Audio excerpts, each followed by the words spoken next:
Hello everyone, in this video we're again going to talk about Satan and what he had been up to in heaven. Right, so Satan travelled alone to God and Mary's house and heckled God. God then punched Satan in the face. Satan cried and then he returned on his own back to planet the Batches. Whenever Satan was on board our spaceships, he always went just inside the airlock and remained there. He did not go into the spaceship. The spaceships are very luxurious.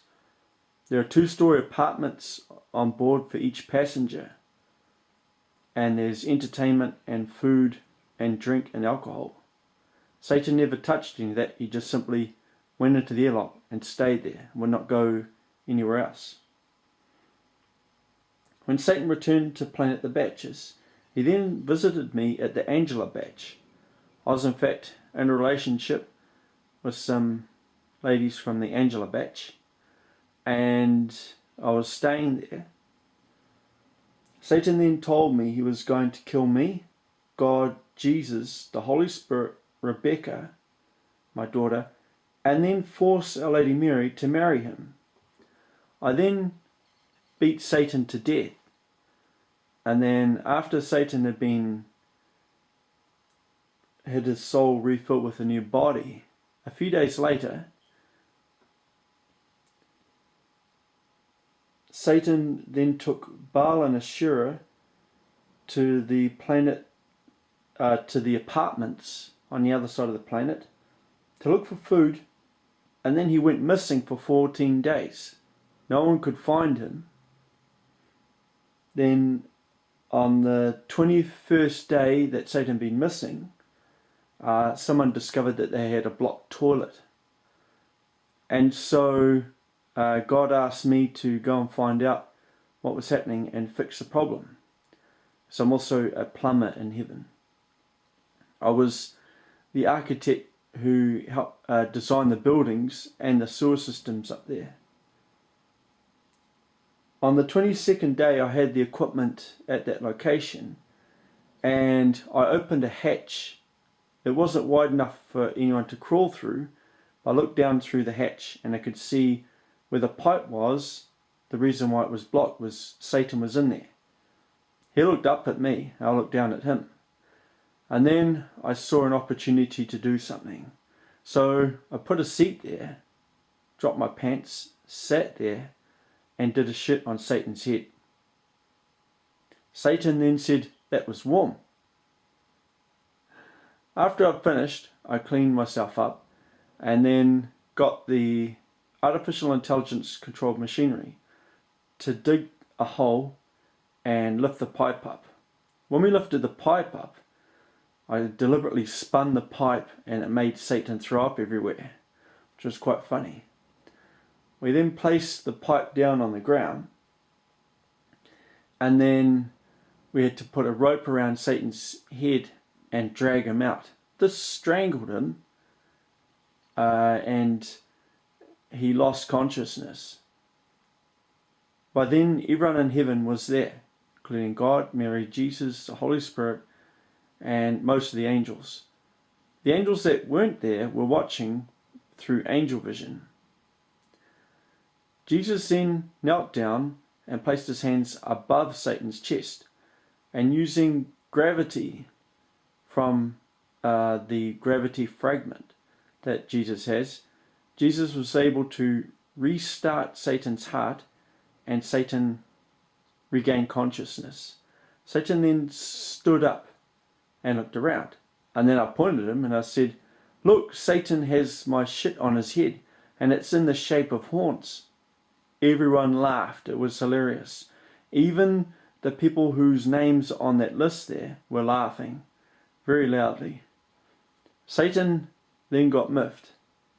Then he ignored us for a second and remembered something. He sat back down on the ground.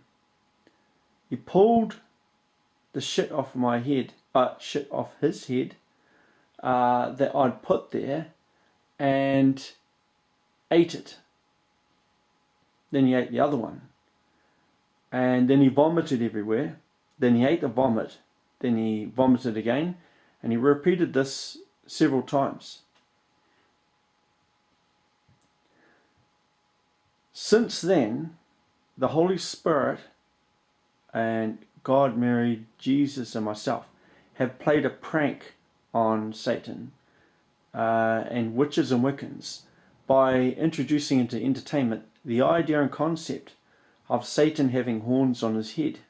So whenever you see comics and books and movies, you see the devil with horns on his head. That's my shit on Satan's head. That's where it comes from.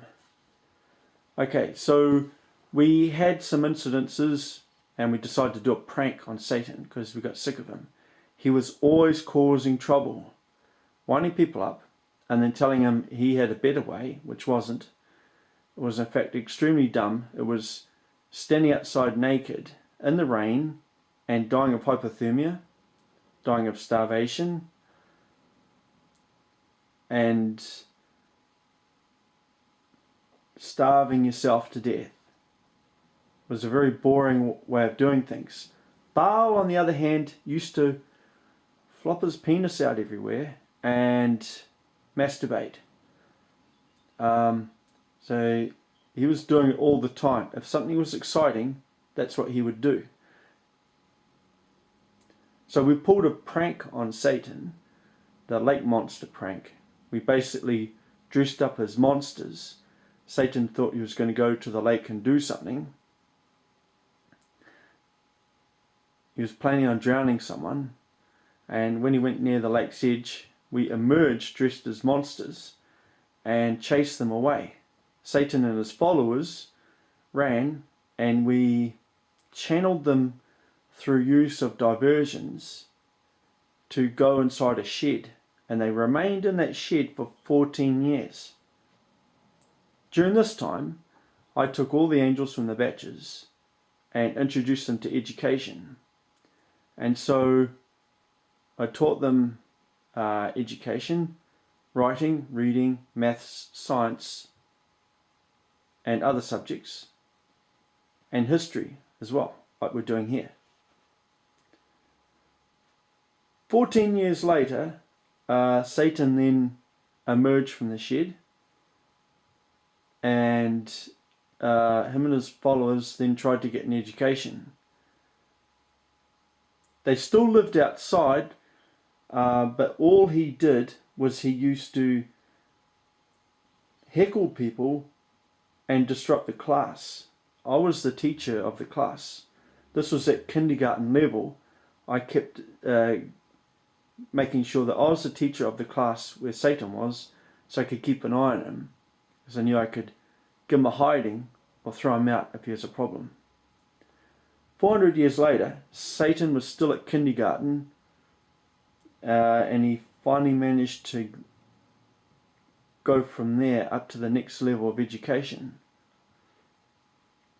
But he never passed anything else past that.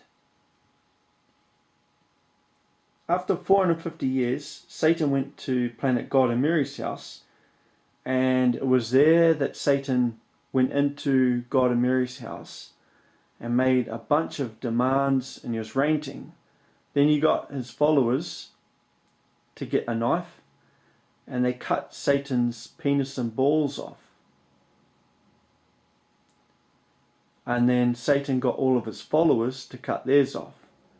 The two names at the bottom of the list, Michael and David, ran away when it was their turn.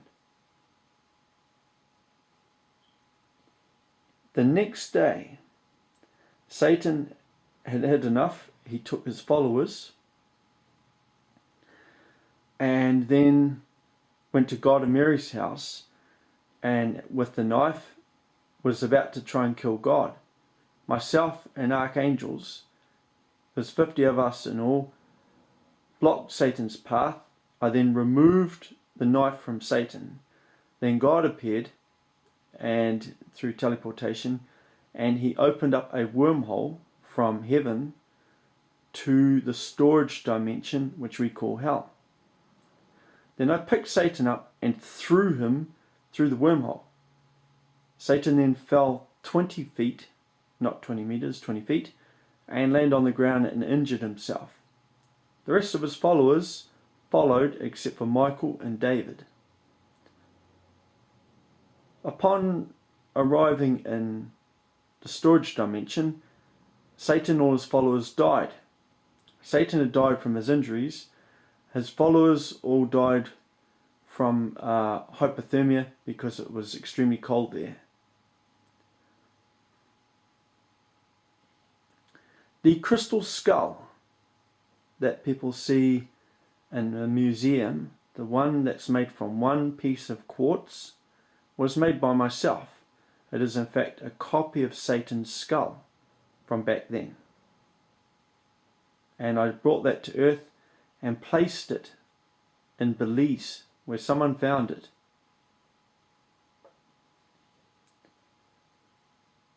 How Satan got to Earth. 450 years after Adam and Eve had arrived on Earth, God opened a wormhole from the storage dimension to Earth. And Satan and his followers went through that wormhole, and that is how they got to Earth. There was no talking snake during Adam and Eve's time, and Adam and Eve were not kicked out of Eden for being naked. As I said, nakedness is acceptable clothing in heaven, but it's acceptable to be naked in heaven. It was simply that Adam and Eve had been trained on another planet and then brought to Earth in a spaceship and dropped off. I am the Archangel Daniel, and I am from heaven.